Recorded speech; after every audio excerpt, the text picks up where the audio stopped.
12. How does it feel to be part of top 5? I honestly didn't expect this to happen. Just like what I said earlier, I will just simply do my best. And of course, out of the top 5, I am one of the candidate who is not actually well known or who doesn't have the name in the world of trans pageantry, but I am in the process of making it to happen. Hindi pa po yun yung final question natin, ha? Ito pa lang po. Bubunot pa lang po si Queen number 12 natin. And all the scores of our candidates are back to 0. Okay? Back to 0 po tayo mga kaibigan. 40 for the beauty. 40 for the beauty and 60 for the intelligence. Tama ba? Okay. Here is your question. Actually, this is a specific category for the question. And you picked question about law and order. And here is the question. I repeat, this talks about law and order. Your question is, we do not have laws that protect LGBTQ members in the Philippine Constitution. Do you think is there a need to revise the Constitution? Why or why not? We do not have laws that protect the LGBTQ members in the Philippine Constitution. Do you think is there a need to revise the Constitution? Why or why not? Well, this is the most crucial part of the competition wherein we will be able to prove that we are worthy of the crown tonight's competition. Allow me to speak my mind in regards to that question. Yes, it is sad true that there is a need of law to protect the LGBTQI community. However, the other side of the question is if there is a need for us to revise the 1987 Constitution of the Philippines. I don't think so. Because first of all, we cannot deny the fact that in order for us to make a certain law to happen or to be implemented, it takes a very, very long time. And I do not want certain laws that we have under the 1987 Constitution right now to actually be removed and undergoing a very long time to make it happen again. So therefore, I would just simply advise, instead of us revising the 1987 Constitution of the Philippines, we must simply add a lot of laws to protect LGBTQI community. We must put the SOGI bill as one of the bill that would protect us from being discriminated. And again, for people who doesn't know, sexual orientation, gender identity, and expression bill is not just a bill for LGBT. It is for every one of us. What we have to simply need is to be educated enough of what are the things that can be found in this law before we can actually deny or refuse to make it happen. Because what is happening right now in the Philippines is a lot of people are always against a certain law, especially if that law is for LGBT. Dahil iniisip ng mga tao, naghahangad po kami ng special treatment, but no, we are actually in need of protection with the law. Because remember, in the power of our life, if we cannot use love in order for LGBTQI community to be respected, accepted, then do it with the power of the law. Thank you. Thank you so much, Queen. Number 12. Can we have our memory lady in red? Parehas, di ba? Okay, pick your question. Okay, our queen number 13 picked about family. Okay, so this all about family. And here is her question. Is it right for parents to demand support from their children in exchange for raising them? Is it right for parents to demand support from their children in exchange for raising them? Thank you. That is such a very heartwarming question.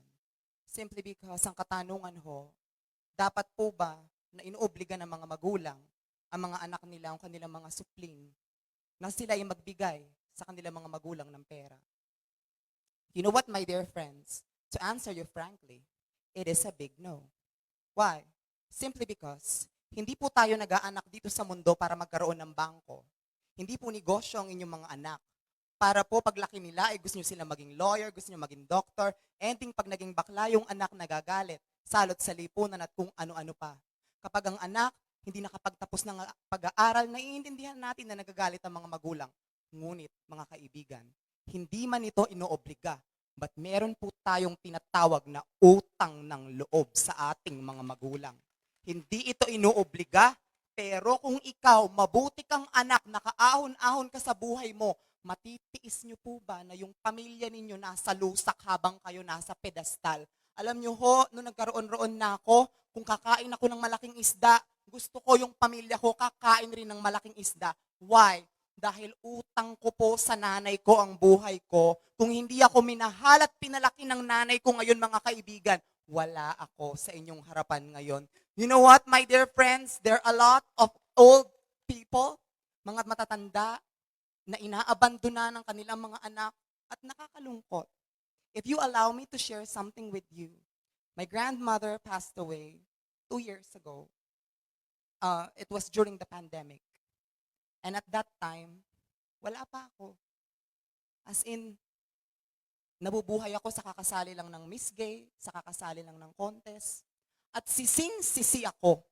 Dahil nung meron na ako, hindi ko siya nalilibre. Wala na siya ngayon. Gusto ko mang ibigay sa kanya yung mga bagay na gusto ko, yung mga bagay na sana para sa kanya, hindi ko na magawa.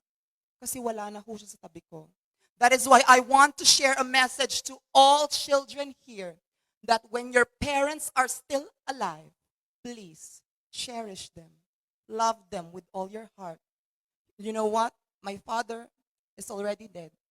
Wala na. My grandmother, father, patay na po sila. Anumang halhalang gawin ko ngayong gabi, hindi na nila ako maririnig. Pero kung kayo ho, buhay pa ang mga nanay nyo, ilibre ninyo, kahit dyan lang sa karinderya. Bigyan nyo ng bulaklak. Bigyan nyo, kahit yakapin nyo lang yan, Nay. Sabihin nyo, mahal kita. Dahil lagi nating tatandaan, kailan natin gagawin yun, mga kaibigan. Kapag sila ay nakahiga na, at hindi na nila tayo naririnig, you know what, ladies and gentlemen, lagi nating tatandaan, ang ikaapat na utos ng Diyos, honor your father and mother. Because if you do not have your parents here, we will not be here. For we are all the very foundation of love. And through their love, nandirito tayo. Respeto, pagmamahal, at pag-unawa. Siya naway may napulot po tayo ngayong gabi. Maraming salamat po at magandang gabi, mga Aldan.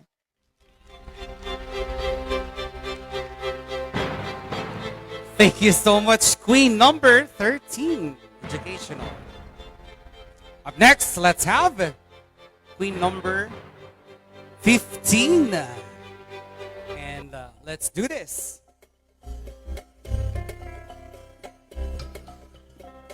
And the category is all about country.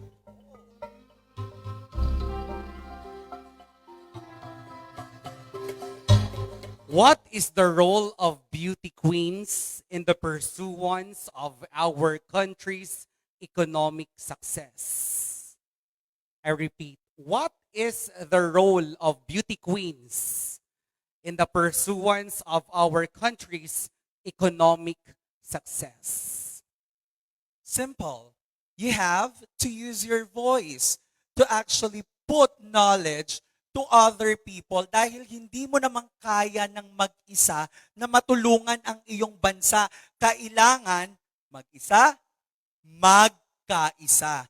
Tayong lahat. So this platform, as a beauty queen, we can always use this to actually give knowledge to every single individual who is actually listening to us. Because at the end of the day, tatlo lamang naman ang dapat nating gawin bilang beauty queen.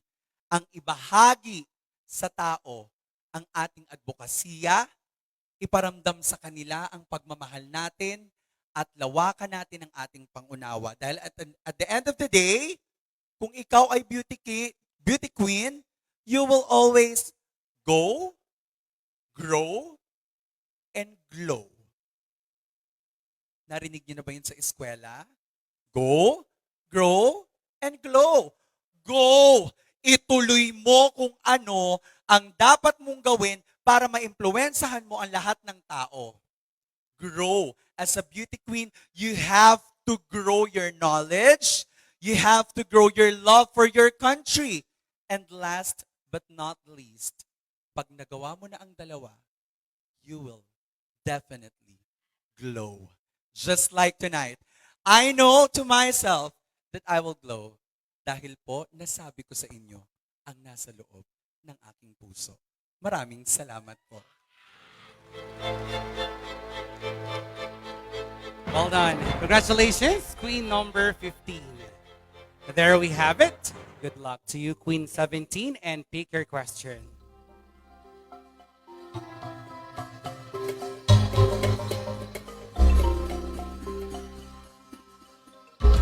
And the question is all about stigma. This is all about stigma. Here's the question. What do you think is the best way to break stigma about LGBTQ community? What do you think is the best way to break the stigma about LGBTQ plus community? I think that the best way to break the stigma among the rainbow community is through holding events such as this one.